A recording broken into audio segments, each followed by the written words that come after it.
বিসমিল্লাহির রহমানির রহিম। আসসালামু আলাইকুম। আজকে কয়েকটি কথা বলবো। কথাগুলো যদি ভালো লাগে আপনাদেরকে, তাহলে উপরের র্যাঙ্কে জানায়েন, উপরে উঠবো। আর যদি আমি কথাগুলো বলবো, যদি কথাগুলো উপরে না যায়, তাহলে আমার এই কথার কোনো মূল্য নাই। কারণ আমার প্রশ্ন হলো, আজকে যে এরা শহীদ হয়েছে, তাদেরকে আমার অন্তরের অন্তস থেকে আমরা শুকায়িত, কিন্তু আল্লাহর কাছে দোয়া করি আল্লাহ যেন তাদেরকে ক্ষমা করে দেন এবং শহীদ মৃত্যু বরণ কেড়ে নেন, এই জন্য দোয়া করি, আল্লাহুম্মা আমিন। আজকে দেখেন, বাংলাদেশে অনেকে অনেক কথা বলছে, শুনছি। আজকে সাংবাদিকের মুখ খুলছে, গেছে কালকে যেই ঘটনা ঘটছে, সব সাংবাদিক গেছে। আর এতদিন কেউই তার কাছে যায় নাই। যাক, ওই প্রশ্নের দরকার নাই। প্রশ্নটা হইলো আমার একটাই, যারা স্কুলের টিচার, স্কুল কলেজের টিচার আছেন, প্রাইভেট পড়াটা আমার মতে, মানে আমাদের বাচ্চাকে প্রাইভেট পড়া, এই টাকা আমাদের হবে না, দিতে পারবো না। কেন দিতে পারবো না? আমরা প্রাইভেট পড়া ছাড়াই আমরা লেখাপড়া শিখছি। আমরা অতটুকু শিখতে পারি নাই। আমাদের লগের ভাই ব্রাদাররা প্রাইভেট পড়া ছাড়াই লেখাপড়া করছে। তা আপনাদের কাছে একটা অনুরোধ, যদি সুন্দর একটা বাংলাদেশ গড়তে চান, আপনারা প্রাইভেট পড়ান ছাড়া আপনারা স্কুলের ভিতরে আপনারা পড়াবেন। যতটুকু পড়া তার ভিতরে অতটুকু পড়াবেন নিয়ম মতন, যে পরীক্ষার ভিতরে সে পাস হইতে পারে। তার বাদ বাকিটা যদি সে পাস না করতে পারে, তাহলে এটা হলো তার ব্যর্থতা, সেটা আপনাদের কিছু করার নাই।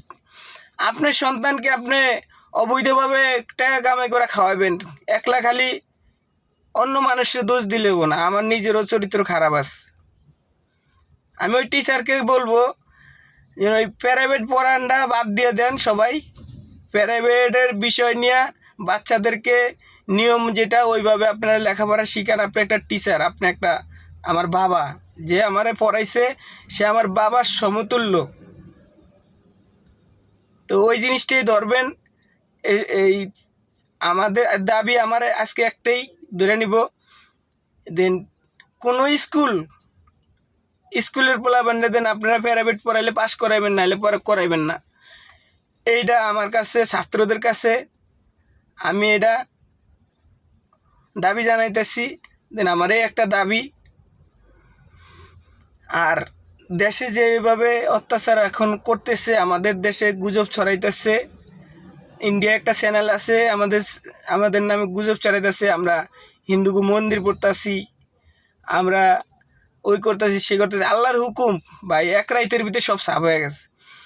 আমি আরেকটা কথা বলবো, আমি সোহেল তাজউদ্দিন স্যারকে আমি স্যালুট জানাই, আসসালামু আলাইকুম। কারণ এই জন্যই জানাইছি, আর দেন আমার ছাত্র ভাইদের জন্য আপনি যে আইন দেখাইছেন, আপনার আইনকে আমি স্যালুট জানাই। তবে আপনি যে এই কথাটা কালকে বলছেন অনেক কথা, তাও আমি স্যালুট জানাই। কারণ আপনি একজন ভালো মানের মানুষ, শ্রদ্ধাশীল। আর যারাই ভালো কাজ করছে এই বাংলাদেশের জন্য, তারা অবশ্যই সামনে আসবে, তারা পলাবে না। কারণ সে দুর্নীতি করে নাই, কেন পলাইব?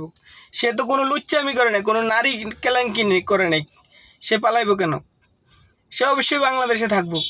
আমি যদি আজকে ক্ষমতা পাই, ক্ষমতা অপব্যবহার করি, আমি যদি মানুষকে হত্যা করি, মানুষে পিটাই, মানুষের ঘরে আগুন লাগাই, তো অবশ্যই আমার ঘরে আগুন লাগাইব। আর আমি যদি মানুষকে কিছু না বলি, আমি যদি মানুষ হত্যা না করি, আমি যদি মানুষকে ভালোবাসা দিতে পারি, তাহলে আমাকে মানুষ ভালোবাসবো। আমি কেউ নাম বলবো না, কথাটা একটাই আমি স্যালুট জানাই আমার মা ধরতে গেলে। কারণ এইটাই আমার দুনিয়াতে মা নাই, মা চলে গেছে, আর সেও বাঁচবো না বেশি দিন।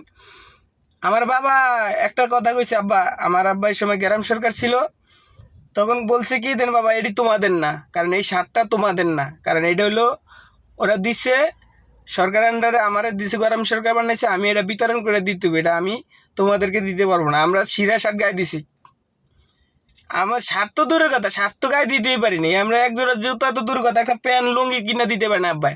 আমরা হেঁটে বড় হয়েছি, আল্লাহ আম করে চালাইছে। অবৈধ টাকা কামে কোনো লাভ নাই। তো এই অবৈধ টাকা কামেন না, মানুষকে ক্ষমতা পাইলে ক্ষমতা অপব্যবহার করবেন না, দেশকে আগে আনেন। দেখেন চ্যালেঞ্জ কি সুরে মারছে, লাস্টের দিন বলছে ছাত্রলীগের লাগাই দিয়ে লাশ চিকিৎসা দিছে। তো কী হয়েছে, আল্লাহ তো জয় করছে, আল্লাহ হুকুম করছে দেখে বাংলাদেশ আজকে জয় হয়েছে ইনশাল্লাহ। আপনারা যদি আগে আনেন তাহলে বাংলাদেশ আগে যাবে, আপনারা যদি ধ্বংস করে দেন তাহলে আরও ধ্বংস হয়ে যাবে। ছাত্র আর কত খাটবো আপনাদের জন্য? আপনারা তো ছাত্ররা এইটাই দেখা দিছে, বুক পাই তাদের কেমনে খাবার ছিনে আনতে হয়, আবার একবার প্রমাণ করে দিছে। তো যাক, আমরা সকলকে দোয়া করি সকলে ভালো থাকবেন, সুস্থ থাকবেন, কেউ দুর্নীতিতে যাবেন না, কোনো ছাত্র লেলিয়ে দিবেন না। এখনও যারা আছেন দলে আছেন,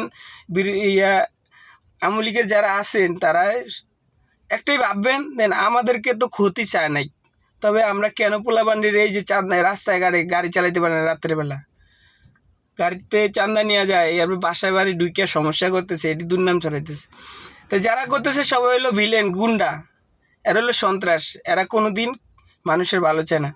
তো সবাই দোয়া করবেন। আসসালামু আলাইকুম। আর মহল্লাবাসী সবাই একাত্র হয়ে তাদেরকে হটাবেন ইনশাল্লাহ। ভালো থাকবেন, সুস্থ থাকবেন। আসসালামু আলাইকুম ওয়া রাহমাতুল্লাহি ওয়া বারাকাতুহু।